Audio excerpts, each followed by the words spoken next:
들어오자마자 인터폰이 울리는 거예요. 아니 우리 5분 전에 들어왔는데 집에 들어온 지 5분도 안 됐는데요. 다른 방법 가해자를 특정하고 범죄 사실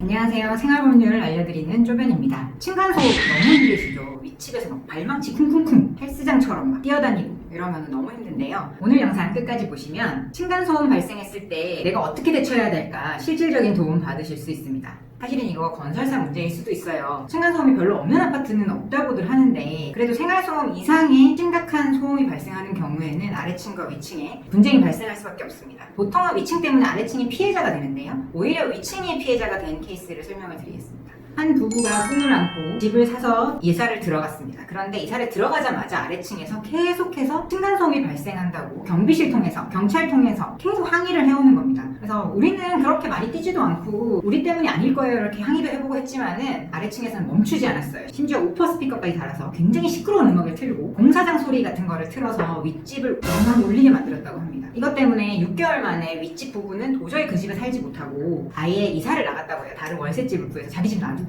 이 집 비워놓고 이런 부분들이 입증이 돼서 인천지방법원에서는 아랫집에서 윗집에게 3천만 원을 배상하라 라는 판결을 내렸습니다. 구체적인 내용을 보면요. 아랫집에서 윗집에게 계속해서 항의하고 신고하고 그랬던 점이 너무 과도했던 점도 인정이 됐고 우퍼 스피커 달았다는 점을 실제로 출동했던 경찰도 아랫층에서 그런 소리가 들렸다라고 진술을 했고 그리고 이웃들도 아랫집에서 스피커 달아서 다른 집까지 소리가 다 들렸어요 이런 진술들이 확보됐다고 합니다. 윗집 부부가 우울증과 불안장애 같은 것이 발병해서 치료받았던 내역도 인정이 됐고 결국은 멀쩡한 자기 집 놔두고 이사를 나가서 월세집에 살 수밖에 없었던 사정까지 인정이 돼서 그 월세까지 포함한 금액이 3천만 원이라고 인정이 됐다고 해요. 또 한 가지 사례는 이제 아랫집이 확실한 피해자가 된 경우입니다. 최근에 부산의 한 아파트에서 예비 신혼부부가 미리 집에 들어가 살고 있었는데 그 윗집에서 너무 층간소음을 심하게 만들어서 참다 못해서 단 한 번 인터폰해서 경비실에게 이제 우리 윗집이 너무 시끄럽게 하니까 밤 10시가 넘었는데 좀 조용히 해달라고 말해주세요 라고 요청을 했다고 해요. 그러자마자 윗집에서 건장한 남성들이 내려와서 문을 열라고 해서 예비 신랑이 문을 무심코 열어줬더니 그때부터 무차별 폭행을 해서 안아골절까지 일어난 아주 심각한 폭행 사건이 일어났다고 합니다.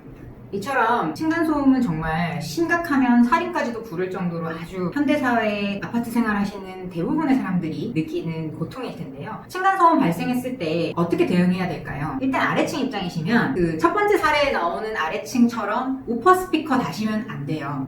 요새 층간소음 보복 이렇게만 검색해도 검색 결과에 우퍼 스피커가 나오는데요. 그렇게 되면 우퍼 스피커를 달아서 오히려 보복했다는 점이 불리하게 작용할 수가 있습니다. 그래서 어떻게 해야 되느냐? 제일 먼저 할 일은 관리사무소에 일단 연락을 해서 이제 관리사무소 쪽에서 윗집에다가 연락을 하도록 하셔야 됩니다. 직접 찾아가시는 방법은 양쪽 다 옳지 않아요. 아래층에서 위층, 위층에서 아래층 직접 찾아가시는 거는 권해드리지 않습니다. 관리사무소 통해서 분쟁 조정해보시고 그래도 도저히 통하지 않는다. 그러면 일단 이런 증거들을 확보하셔야겠죠. 체증을 하셔야 됩니다. 몇 월 며칠 몇 시부터 몇 시까지 어느 정도의 소리가 어떻게 발생을 했다. 물론 가정집에 데시벨까지 측정하는 기구는 없겠지만 그런 것들을 이제 녹음하거나 동영상으로 찍어 놓거나 이런 증거들을 많이 남겨놓으실수록 좋고요. 그리고 너무 심할 때는 경찰을 부르거나 이런 방법도 괜찮습니다. 그래서 신고한 내역 같은 것도 다 증거가 되거든요. 그리고 그런 부분들을 다 모아서 이제 손해배상 청구를 하시는데 지금까지 발생했던 손해에 대한 손해배상 청구를 하실 수도 있고 그리고 앞으로 이러이러한 행위를 하면 회당 20만원, 50만원 이렇게 지급을 해라라는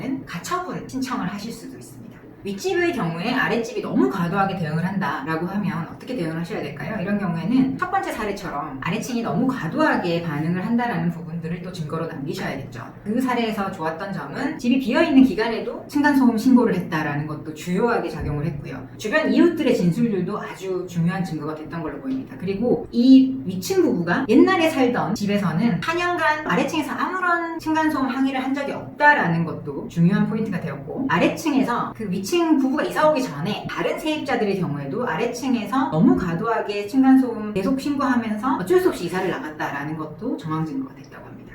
대화로 푸는 게 가장 좋다라고 말은 하지만 실질적으로 분쟁이 발생하고 나면 당사자분들끼리 해결하기는 어려워요. 관리사무소, 경찰, 분쟁조정위원회 그래도 안 되면 법원, 변호사 선임하셔서 법원의 소송까지도 고려해 보셔야 되겠습니다. 저도 사실은 첫 번째 케이스와 동일한 일을 겪어봤는데요. 심지어 저희는 해외여행을 갔다가 왔는데 돌아오는 날 바로 들어오자마자 인터폰이 울리는 거예요. 너무 시끄럽다고. 아니 우리 5분 전에 들어왔는데 집에 들어온 지 5분도 안 됐는데요. 1시간 전부터 너무 시끄러웠다고. 그것도 낮 시간에 이분들이 예민한 걸 수도 있고, 아니면 아파트의 경우에는 이렇게 대각선에서 들어오는 소음도 바로 위층처럼 느껴지는 경우도 있다고 하니까 잘 알아보시고 대응을 하셔야 될 것 같아요. 아래층의 경우에는 바로 위층이 아닐 수도 있습니다.